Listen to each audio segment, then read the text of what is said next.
Ladies and gentlemen, thank you so much for joining us for this evening's performance at the Millennium stage. Tonight, we present American Innocence, an evening with the Dance and Literary, Media, and Communications departments at the Duke Ellington School of the Arts. Here to introduce the performance tonight is the Chair of Literary, Media, and Communications at Duke Ellington, Mark Williams. Please welcome him to the stage.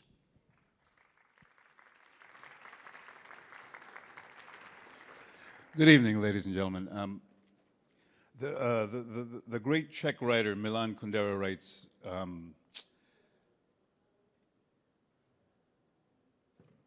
perhaps the greatest place that beauty hides is in where its persecutors have overlooked it. This evening showcases young people. There's nothing more beautiful than young people. And one of the things that we have taken on in this evening is the things that persecute young people, which are things like violence and demographic and poverty, legislation, particularly legislation. So what is being asked of the young people is that to consider the ways that the things that persecute them, and mainly persecute this thing called beauty, does not correspond to who they are and what they do. So in the course of the evening, you will see the things that persecute young people, such as violence, demographic, medication, legislation, education, et cetera, et cetera. And it charts an artistic journey. Okay, that's what I'm supposed to say. Now, here's the other part. This also represents a melding of two disciplines, literary, media, and communications, where we train the writers, and dance. This is a rare thing, and we just had a talk with the cast just now, because in my 15 years at Ellington, I have never seen a moment where you had two disciplines where it was nothing else but here's how the work is going to be rendered, and here's how the narrative is going to be rendered. Our first rehearsal was on Saturday, jointly.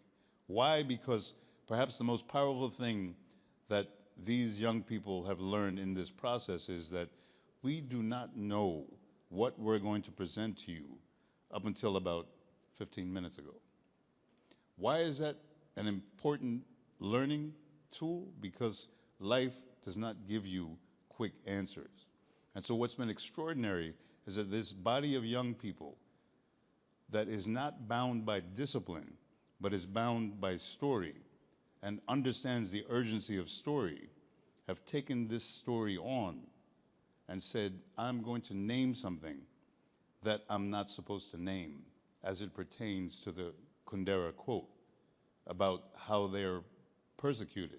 It's not meant to be heavy-handed, by the way, but in the things that they take on, including Ferguson, where at the end of the day, that wasn't supposed to be heavy-handed.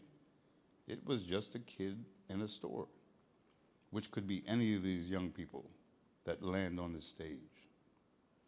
So what you're about to see is, through multiple platforms, film, dance, song, narrative, written, spoken, is that place where that young person goes into a store. American Innocence.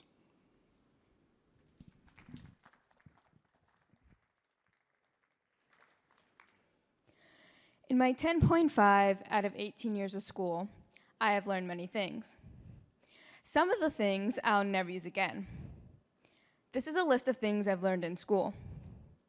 Lesson 1, there are people on this earth other than you, so you're gonna have to learn to interact with them. Lesson 2, be creative as you possibly can, as long as you follow the specific rules and guidelines. If you don't follow the specific rules and guidelines, you fail. Lesson 3, learn how to bubble in your name on a standardized test answer sheet. Lesson 4, don't stand on the left side of the escalator. Right is for standing and left is for walking. Lesson 5, if you don't know the answer, circle C, because you still have a 25% chance of getting the answer right. Lesson 6, it matters what you do today, so that tomorrow can be better. But tomorrow isn't guaranteed. You have to think about where you'll be from 5 years from now, but you also have to live like today is your last day breathing. Lesson 7. Not all books are in SparkNotes. Lesson 8. You have to want a family, but not when you're too young and not when you're too old, and if you don't want kids now, don't worry. You'll change your mind eventually. Lesson 9. Know that you have to get an 87 or above on your next science test to keep your GPA exactly where it is. Lesson 10. Know that your teachers are only human. But I still don't know how to order food without stumbling over my own words, even though I practiced the scenario 100 times in my head already. Or why I love people, but being around them for more than a couple hours is exhausting. I still haven't learned how to stop procrastinating. I still don't know what I want to be when I grow up. Maybe I'm just waiting for my SAT scores to figure out what I have a chance at. Why do we learn that our teachers are only human before we learn that we are only human ourselves? At school, we're only devices that are used to absorb information and to not ask questions. School is not about education, it is about pretending you know the answer. I wish I knew which 25% I wanted to bet my life on. I wish I knew I would still have a 25% chance by circling C, but it's hard to see that when my entire life is depending on a number.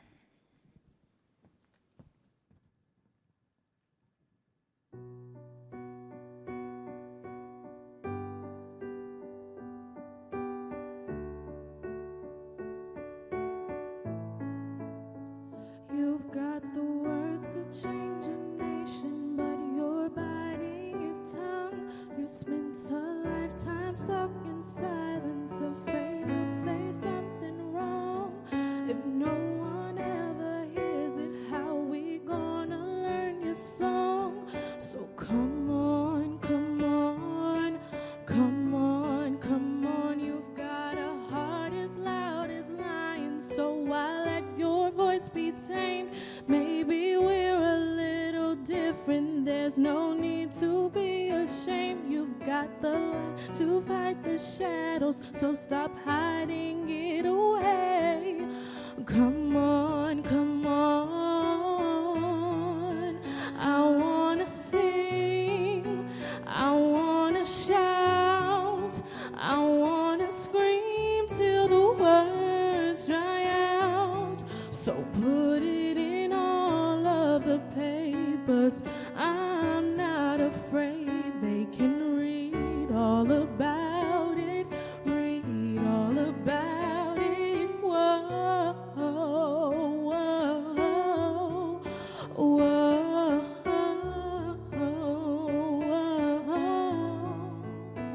At night we're waking up the neighbors while we sing away the blues, making sure that we're remembered, yeah, 'cause we all matter too. If the truth has been forbidden, then we're breaking all the rules. So come on, come on, come on, come on. Let's get the TV and the radio to play our tune again. It's about time we got some airplay of our version of events. There's no need to be afraid. I will sing with you, my friend. So come on, come on. I wanna sing, I wanna shout, and I wanna scream till the words dry out. So put it in all of the papers. I'm not afraid, they can read all about it, read all about it. Whoa, whoa, whoa, whoa.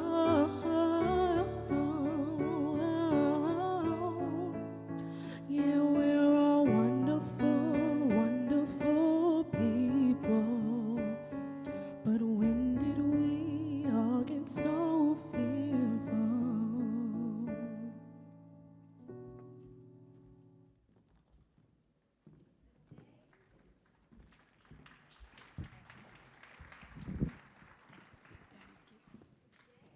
on Xanax, someone asked me if I'd ever thought about killing myself. The day I went to a psychiatrist, someone asked me if I was faking all of this.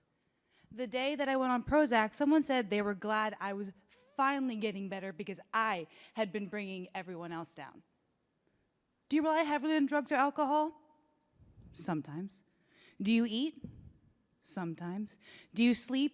Sometimes. Do you want your diagnosis? I'd spoken to the psychiatrist for 15 minutes. And in 15 minutes, a complete stranger had decided who I was. Why wouldn't I? It'll stay on your medical records forever. That's fine.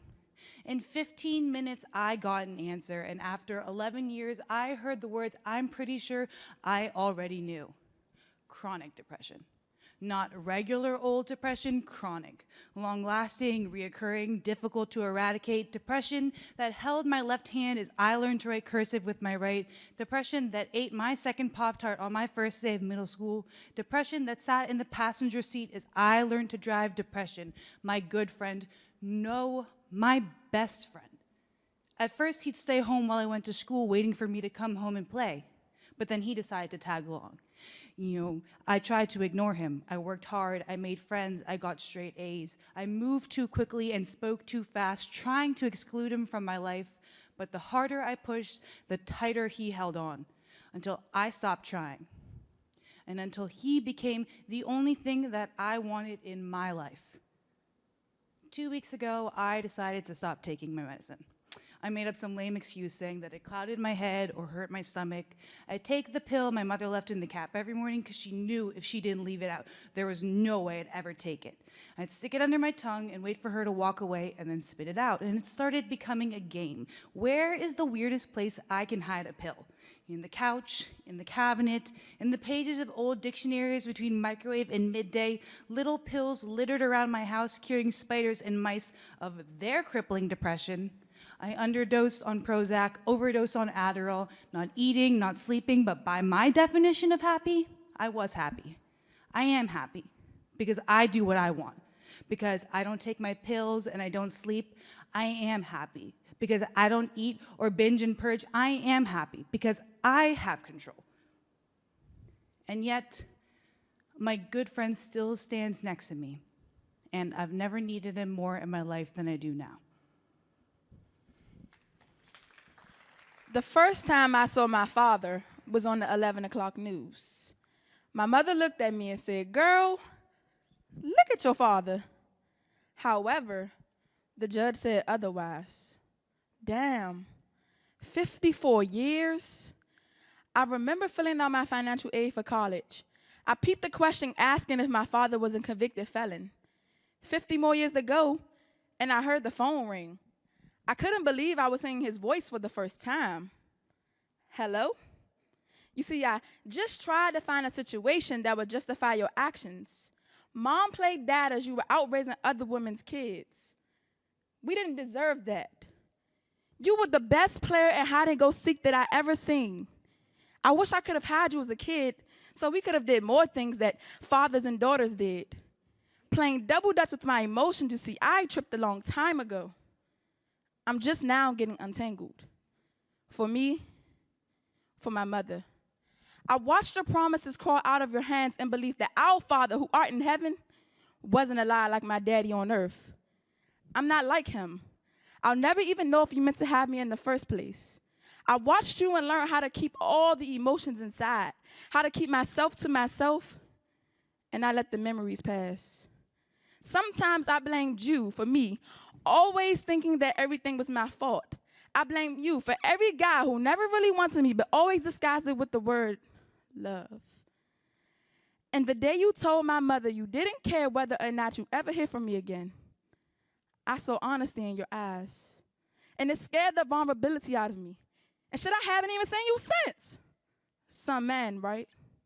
I always wondered who would walk me down the aisle, who would hold me close as we had our father and daughter dance. But somewhere in life, I learned to wipe my eyes and applaud a father who became an angry man the moment he laid hands on the woman who protected his child for 9 months. And yet I forgive you. Because my mother told me, when you forgive, you love. And when you love, God's light will shine upon you. I don't know who you are, what you want. I may be young, but shit, one thing's for sure, I'm done reaching for you. I guess it's true when they say some true heroes are unseen. Because the first time I saw my father was on the 11 o'clock news. When I come downstairs in the morning, my breath usually smells like death. I mean, my mom cringes at it when I ask her to make me some bacon. I could be 10 feet away. But I doubt there's anyone in this world that doesn't wake up with killer morning breath, right? So I shouldn't be embarrassed. I mean, I don't always bring a toothbrush to my boyfriend's house, and sometimes when we're talking face to face, I have to lower my head a little or try not to breathe so hard. People always tell me that my breath stinks when I least expect it. You just never know. I mean, have you ever been talking to someone, no matter who it is, you catch a whiff of their breath and you think, oh, heck no, oh, God. But when it smells good, though, that's a good sign. It means that their mama really took care of them, or that she really drilled it into their heads to brush once in the morning and once at night. It's funny how there's so much terrible stuff going on in the world, and my biggest issue is stinky breath. I saw on TV this guy, Eric Garner, maybe it was Garnett, I don't know. But these 3 cops were surrounding him, and one of them's got his arms around his neck. I mean, they got him on the ground. This guy's saying, I can't breathe, I can't breathe. I mean, that cop's face was right up next to his cheek. I wonder what his breath smelled like. The cops, drinking all that coffee. I wonder what Gardner's breath felt like, warm and hot on that cop's cheek. And then to not feel that breath at all, dang. He killed that man. He took the stanky breath right out of him. Do they freshen up a corpse's breath at the morgue? I mean, I wouldn't want his mama to have to smell any more morning breath. Well, she'd probably rather have him alive, breathing onions on her freshly washed face than laying there smelling like nothing, like death. That man's eyes are probably bulging right out of his head when he got him on the ground. It's crazy. But at least the cop can go home and brush his teeth, right?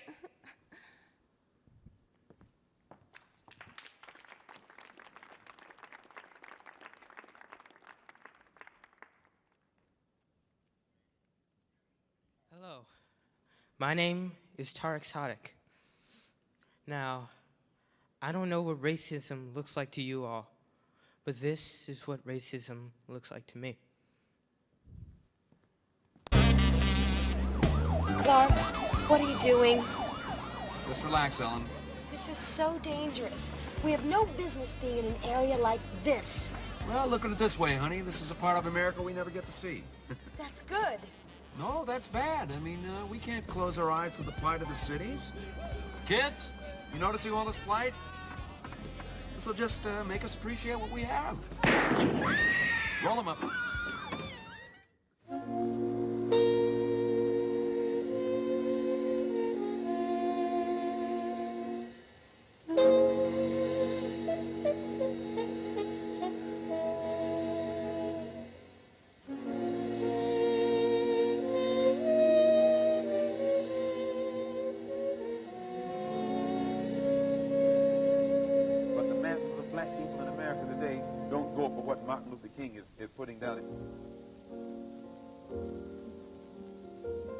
You would classify his method as psychologically unrealistic.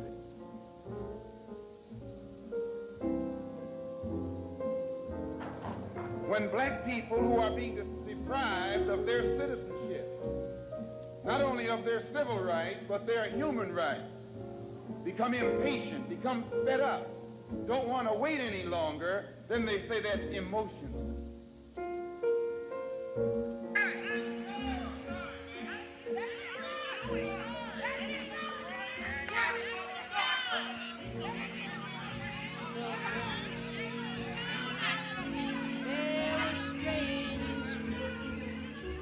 That's his son, man. And blood at the root, black bodies swinging in the crazy. Because Mick Jagger is an ugly motherfucker.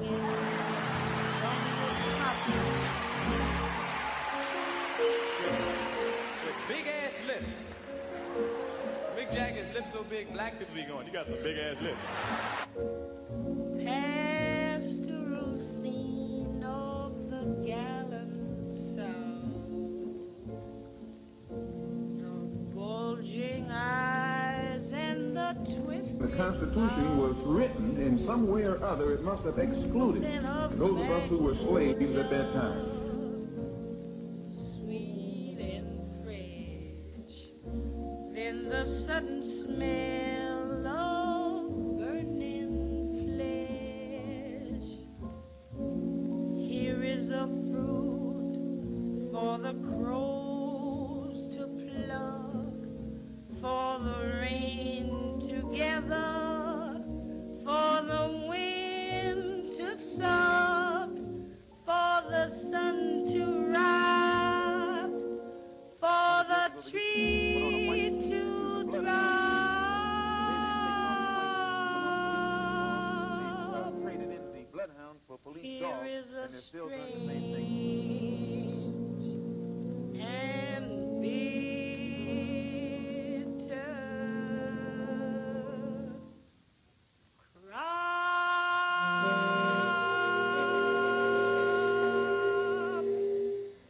If America does not respond creatively to the challenge to banish racism, some future historian will have to say that a great civilization died because it lacked the soul and commitment to make justice a reality for all men. One day, when the glory comes, it will be ours, it will be ours. Oh, one day, when the war is won, we will be sure, we will be sure. Oh, glory, glory, glory. Oh, glory, glory. Hands to the heavens, no man, no weapon formed against, yes, glory is destined. Everyday women and men become legends. Sins that go against our skin become blessings. The movement is a rhythm to us. Freedom is like religion to us. Justice is juxtaposition in us. Justice for all just ain't specific enough. One son died, the spirit is revisiting us. True and living in us. Resistance is us. That's why Rosa sat on the bus. That's why we walk through Ferguson with our hands up. When it go down, we woman and man up.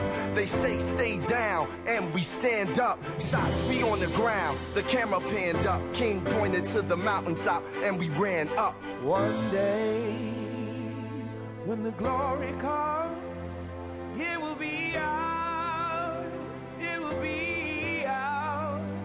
Oh, one day, when the war is won, we will be sure, we will be sure. Oh, glory, glory, glory.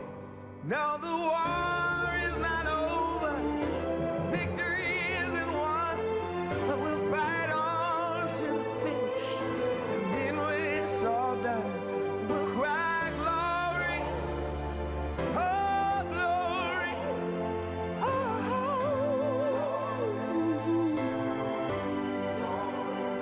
We'll cry glory, oh glory,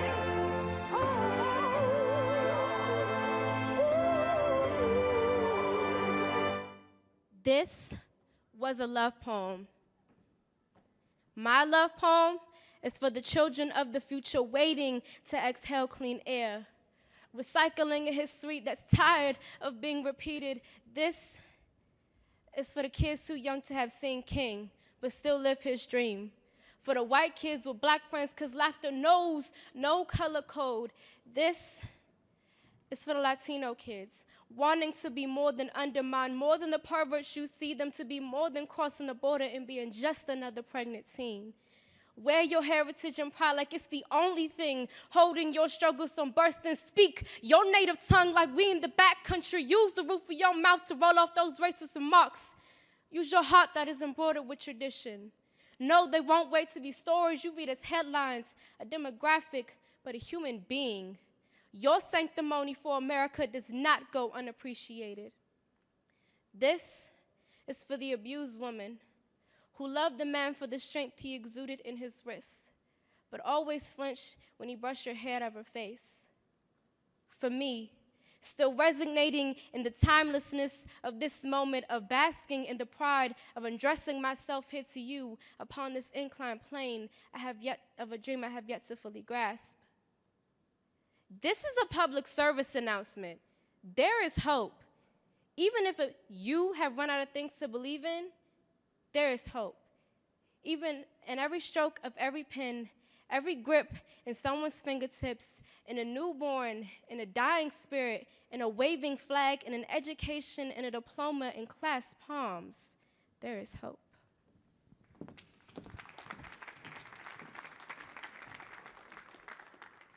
There is no place in heaven for accents. For the little boys who hold their heritage in their hearts, and the little girls with colorful striped flags proudly pasted on their dresses, fake smiles on their faces, and teeth that overpronounce their R's, trying so hard to be like me. In 8th grade, I overheard someone question how Hispanic I was. They asked questions about my height, my curl pattern that ranged from looser curls to tighter ones from the crown of my head to my ears, and my accent. I have straight brown hair. I washed the oily culture off my skin. My eyes could seem blue at a glance, and my R's are naturally harsh. In elementary school, I was one of the many white faces in a sea of 1/4 German and 1/8 Irish. In middle school, I realized that I wasn't like the straight-haired Latinas that sat next to me in humanities. But in my heart, I bled ceviche. Drums cut my hearing at every pump, and my heritage became an accessory, not the injury it usually is. The way they communicated didn't sound like what I'd experienced in my fence house or on the sugarcane field in Santiago. There's an overpronounced R in my name, Luke R. Nogueira.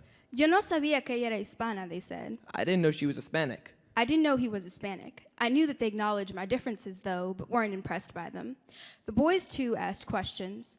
One said he didn't like the way my hair curled and that I would look much better if it were pinned up or straight. A word, a name replaced by a letter. Who is Rojas? A maid, a lawn worker. Confused, I turn around to address the people discussing my ethnicity. She couldn't be Cuban. She's either Puerto Rican or Dominican, they whispered amongst themselves. Surely not the little black girl with the curly brown hair. Surely not the little white boy with the straight brown hair. Shortly after I told the boys and girls that I was Dominican, I was saddened by how they smiled with excitement once they heard my accent. Not because they admired it, but because they thought it was hilarious that someone could speak and miss so many letters. Foolish mockery, I used to call it. They never completely understood me, and my image was their biggest problem. They didn't want to acknowledge Afro-Latinas not because they hated us, but because they simply weren't willing to share the culture. My blackness threatened their image, and my Spanish reassured it. I'm just another accent missing in action. Not actionless and anxious to get a job, a degree, anything that can in any way distract the world from their accent. I now know that there is a word for what I am, and a reason for how quick I was to disregard the girls. I say Afro-Latina real loud, and I wear the Dominican flag upon my shoulders as a flower calls upon the sun and uses the rain to begin to blossom. I am as Latina as the one with pointy noses, but I hold my Africa high, and it scares them. My grandmother was a mountain lion, but like me, my children will be eagles. They will see San Jose with the eyes of an outsider, explore Lisbon with a disposable camera, snapping pictures of a man who could be their great uncle, a tourist attraction, because they know there's just no place in heaven for accents. I'm an immigrant from the Philippines. We left because there's nothing there. Not anymore. We came here to have a better future, opportunities. Apparently there's so much laying around here like garbage. It's true. People back home often talk about how lucky me and my sister are, how we came to the great America. But what they don't talk about is us. They don't ask about our distinction between America and the Philippines. How America smells like money and garbage. How the Philippines smells like dead dogs and garbage. There's a certain expectation for immigrant children who left. If America is so great, then why do they hiss at the words Americanized? If they truly wanted me to have a better future, then why do they get furious when I try to claim it? When I step outside, I am American, but not quite. The first thing people notice are my eyes and the way I stumble over my words when there's too much of the same syllable in a row. Still though, I get more respect than my parents because my accent is seen as sexy and cultured with a hint of exotic, while theirs is seen as weird and unintelligent. Maybe this is why I settled in so nicely. Maybe this is why they clinged so fervently to being Filipino while I had no problem letting some of it go. I am Americanized and not worthy of Filipino blood. Is this why they are so uncomfortable with the concept of me getting a piercing or a tattoo or me being other than Filipino? Filipino. When I was younger, I thought that being Filipino meant having Filipino blood. It is not. It is to be Catholic, straight, untattooed, unpierced, exception in the ears if you're a girl, modest, subservient. I could be all of those things. I could be none. But it shouldn't matter. It shouldn't. My mother told me she loved me no matter what when I was little. She told me she loved me to infinity and beyond even after I skipped Catholic school. And I believed her. I believe her. But if this unconditional love comes with a set of rules and precautions and warnings, no daughter of mine is gay. What is this infinity you are talking about? I am my own person, I guess, but they always seem to blame it on America whenever my individuality so much as seeps through. Why? I have far better opportunities here than I have there, so I can think about things other than mere survival. I can study my own existence because it is not preoccupied with the question of where's the next meal coming from. I can think about what makes me happy instead. Unconditional love, where there are no rules, no precautions, no warnings, only love. Where my sexuality or my religion does not matter because they only want me to be happy. Where I'm being loved no matter what, and I feel it because I am their child above all else. My little brother speaks 3 languages, French, English, and another shared between the family. When an 11-year-old is able to empathize with your emotional depth, it brings all new meaning to the word communication. 2, since you were born, I haven't always been the best older sister. I even told you you were adopted once, but that was just to hide the fact that I loved being related to you. I just wasn't used to being anyone's older anything. Sometimes it's hard slipping into new skin before you're ready. 3, I'm ready now. 4, I know you aren't cheating when we play Xbox. I just say that to help me sleep at night. But in case I haven't told you this before, you are a magician at Mario, smashing your brothers into Super Smash Bros. Yes, you are the best at Sonic, and take pride in it. Never let anyone tell you that you are anything less. 5, you ask a lot of questions. Wiggling your tongue against the roof of your mouth, you keep me on edge. I never know what to expect. Some of the questions I know the answers to. Others are meant for you to explore. You have the right to explore, so the next time someone calls you annoying for your barrage of questions, tell them that you are what's right with the world. 6, stop hugging me. Literally, you hug me at the worst moments possible. Example, when I have to pee, it is not the time for you to extend the utmost gratitude, but you won't move.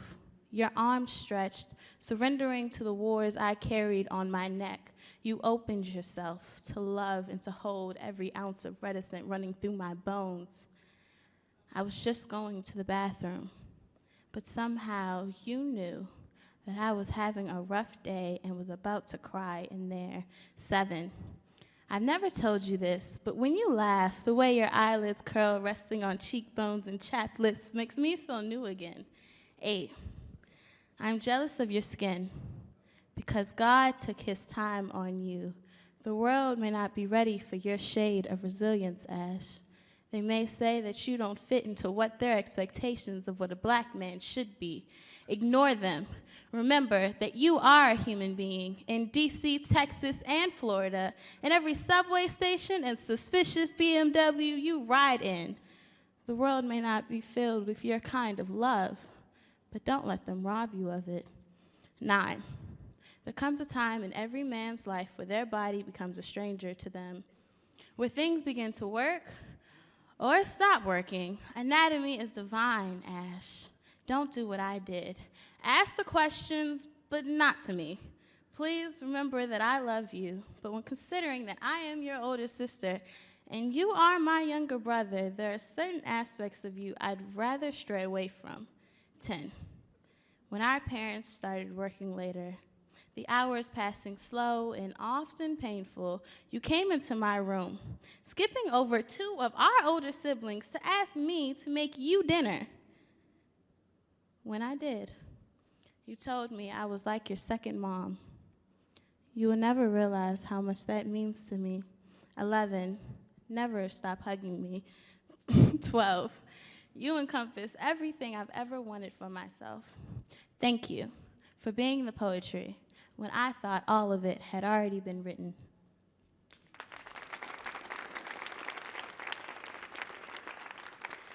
The summers of my childhood were always filled with matted hair, sugar rushes from sticky snow cones, and my white friends from summer camp. It was the place where I made friends like Alana, where it didn't matter where we came from as long as I was first in line for basketball and she was right behind me. The first and last time my best friend Alana spent the night over my house was an unexpected inevitability.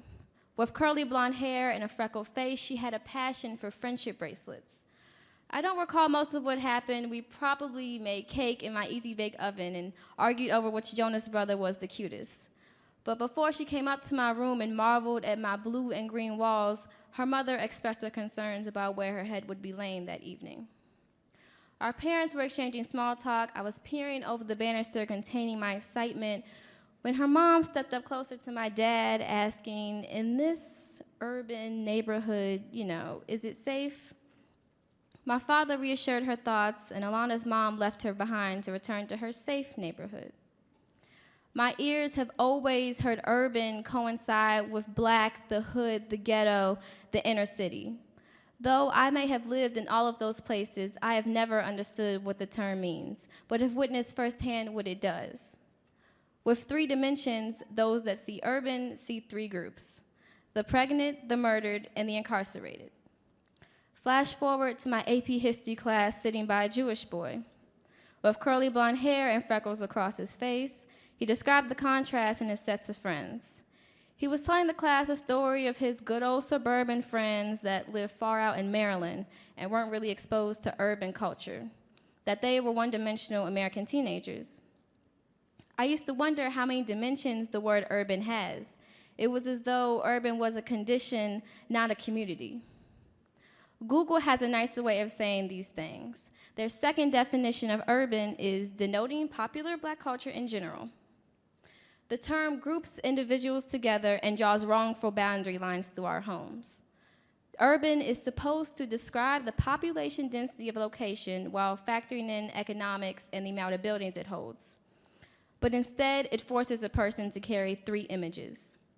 The problem is that it doesn't help with the weight, it only adds more. And the more I researched the word, I found myself glaring at my computer screen. I was vexed by the blatancy, angry from the generalization, and honestly, I was scared to fit into these categories. How could I be so easily formed into an epidemic? Your urban is America's way of separating without labeling black, poor, the ailment, an infection on the arms of American society.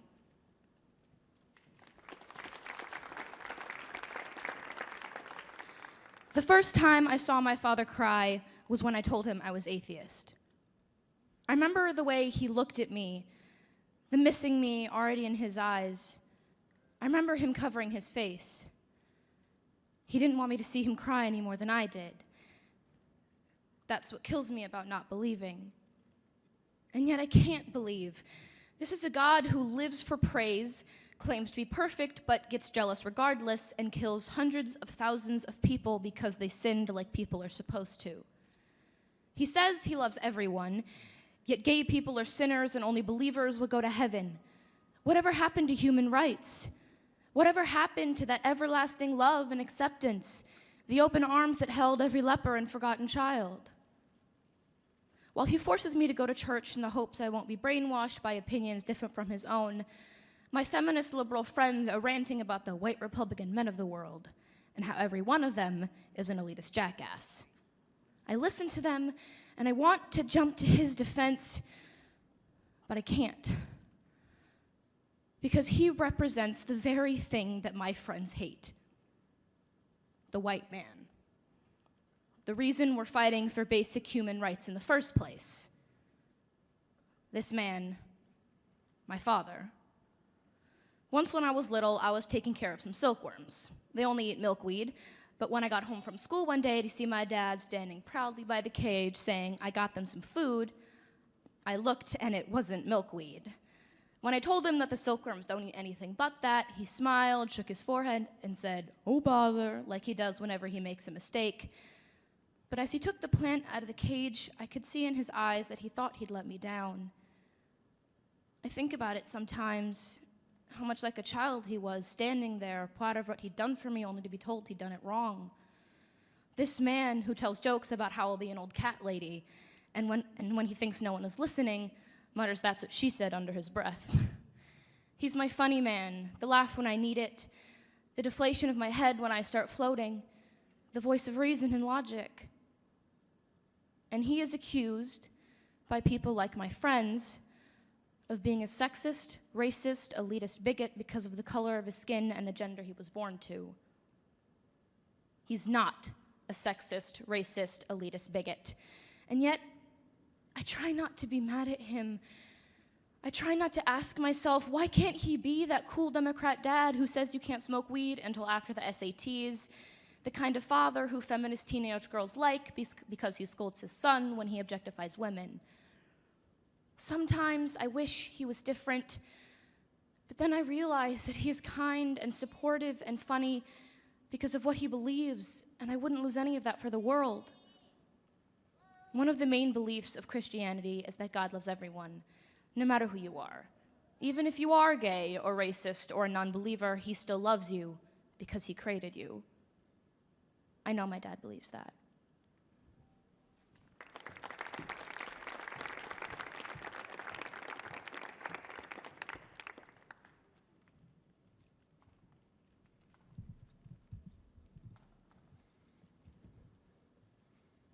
Mother, how you carve words with your hands.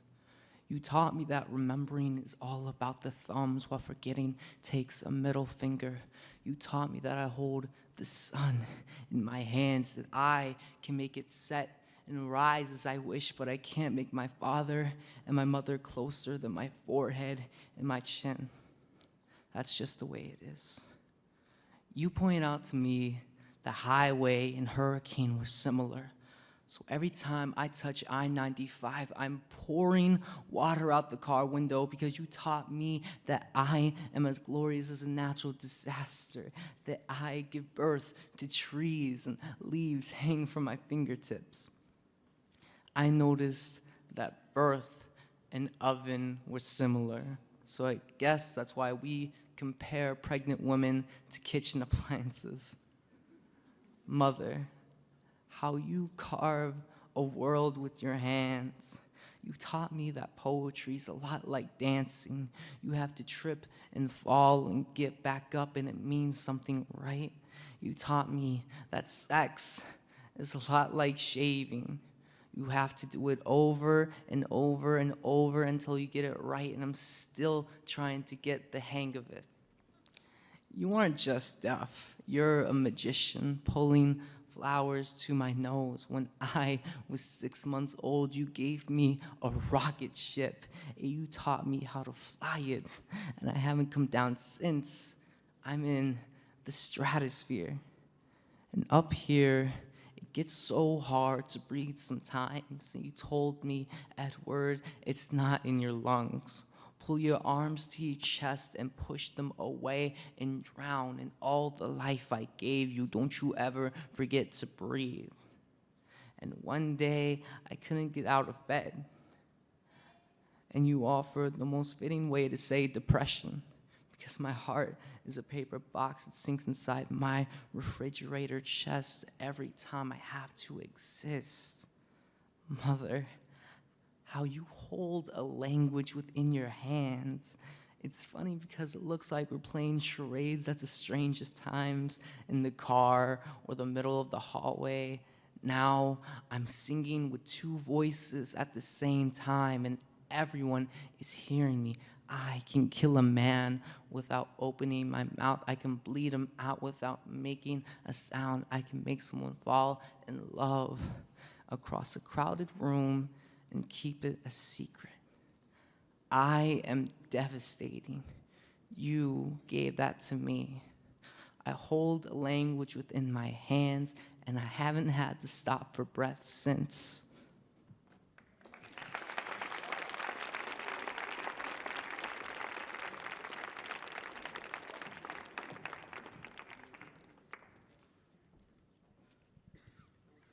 Mary, did you know that your baby boy would one day walk on water? Mary, did you know that your baby boy would save our sons and daughters? Did you know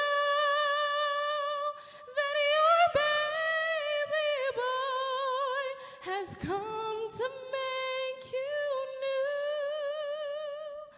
And this child that you delivered will soon deliver you. What is a writer? Identify it. Tell me what it is. Is it a person with a pencil? Oh, like a mother explaining to big eyes. This is a cow, this is a train, a smile, a shoe. But how do you name something that you can't touch? Something that hides itself and its many meanings. What is it? We all feel the weight of whatever it is, and a lot of the time it's one we can't name or understand. But now, as I stand alone, I see that a writer is isolated. He sits quietly and without circumstance, pulling the layers of surrounding normality, discovering beautiful and ugly things, and he will never recover from these things, and he will never be normal again. We will never be normal again. He knows things that others don't. He has been through the creation of true art. We have been through the creation of true art. The thing that all artists share at any point in their lives is the vulnerability it takes to create and the fear that lies in that exposure. And then we do it again and again and again. And again. Until we come close to not what we think is the answer, but the next question, because what this world fails to realize is the danger in a young mind and the ability that that mind possesses to shatter us with what it creates. And it all begins with a question. A dangerous question, perhaps the most dangerous question of them all. Why? Toni Morrison once said, "The why is unbearable, therefore we go to the how." And I didn't get this quote online or from some wise old grandparent. I got it from a teacher. Because my teachers at Duke Ellington not only understand the importance of teaching us to test, they understand the importance of training minds to innovate. And after 2.5 years of this mind-altering education, I still find the strength from where I can't afford to question yet, to rip apart my heart so that I can piece one together in my characters like Mike, who loves his wife and daughters but stands still and watches himself lose them all.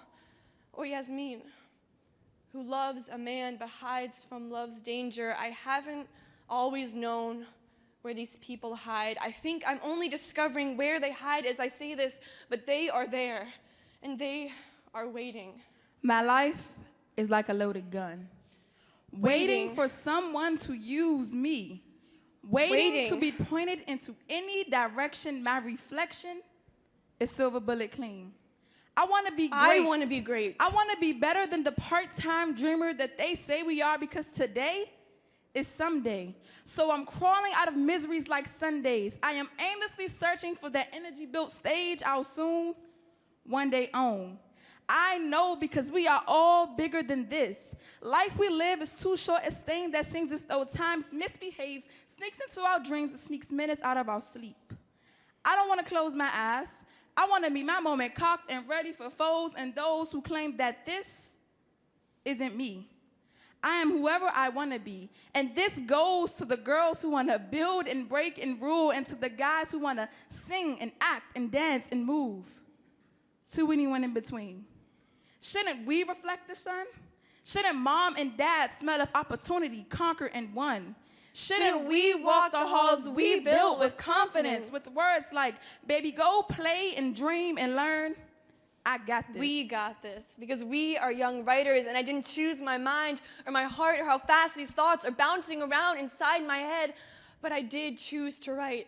We choose to write. But when you add young to writer, what happens to us? Most experience a mutual annihilation of the two words. They can't exist holding their separate meanings in harmony. They can't take us seriously. Ernest Hemingway said, to write, you must understand, and some associate youth with ignorance. How could you make a man cry? Or an old woman feel young again? What do you know? And if you're truly a writer, a creator, isolated and insane from taking on all the trials of humanity, well then where is the youth in that? Where is the youth in that? It's not that these two can't exist, holding their separate meanings in harmony, and although young and naive in some ways, we are not any less worthy. We are worthy. All I'm trying to say is that it's never too late. The world spins with or without us. So why not join the race? Why not pull up those big girl pants and strap up those big boy boots and join me? I'll save you a spot between scared as hell and happy as we'll ever be. Life without the arts would be like hell when Adam and Eve were given the keys to success without one thing denied but the need from a tree and the knowledge of life. Life without the arts would be like making our moves, our words, and our voices as worthless as the innocents on death row. Mama always said, baby, use your words. Use your voice. For too long, we have been silent. Now we are falling back into to the traps of society as known as being too loud because we are black. But let me retract to bring back the facts. There's a fire burning inside of us. It's ready to tear away at the mask our society wears. It's ready to knock down worthless emotions like self-pity and cowardice. We need to show them that we're capable of that isolation, that we can handle the insanity of understanding humanity and the tireless effort of communicating it. We create, innovate, vulnerable, scared, sometimes asking for help, but we have the power to create human from nothing. And what is more godly than that? What is more godly than that? No, we are not a glorious God. We create despair and sickness of the soul, but also redemption and hope. How can I reserve myself as powerless when I serve a God who was all-powerful? I'm telling you, as I speak these words, I can hear my heart beat as my mouth speaks, and it reminded me of my favorite poet who once said that silence is deadly. So no wonder why they say, speak now or forever hold your peace. So my brothers, speak. So my sisters, speak. And until you speak these words, I will not rest in peace. So cherish these words. We choose to write. And if this is my last request, I beg of you, speak.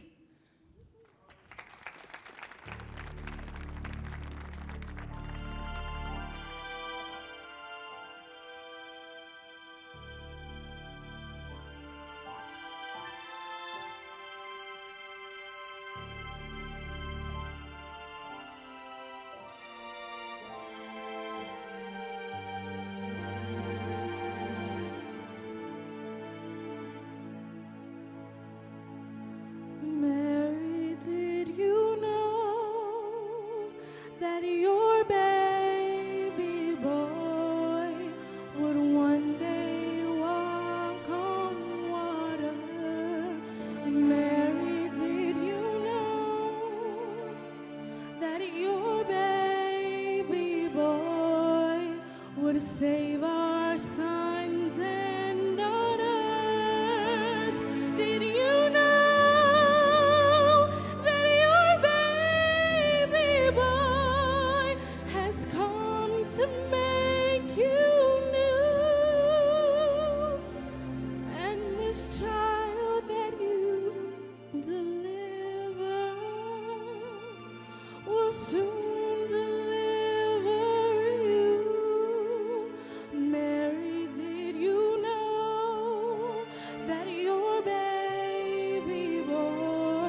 give sight to a blind man. Mary, did you know that your baby boy would calm the storm with his hands? Did you know that your baby boy has walked where angels trod? And when you kiss your little baby, you kiss the face of God. Oh, Mary, did you know?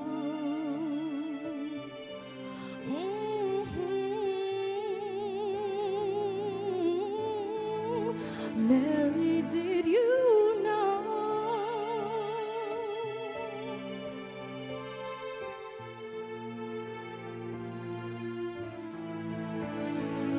The blind will see, the deaf will hear, the dead will live again. The lame will leap, the dumb will speak, the praises of the Lamb. Mary, did you know that your baby boy is Lord of all creations? Mary, did you know that your baby boy would one day rule the nations? Did you know that your baby boy is heaven's perfect lamb? And that sleeping child you're holding is the great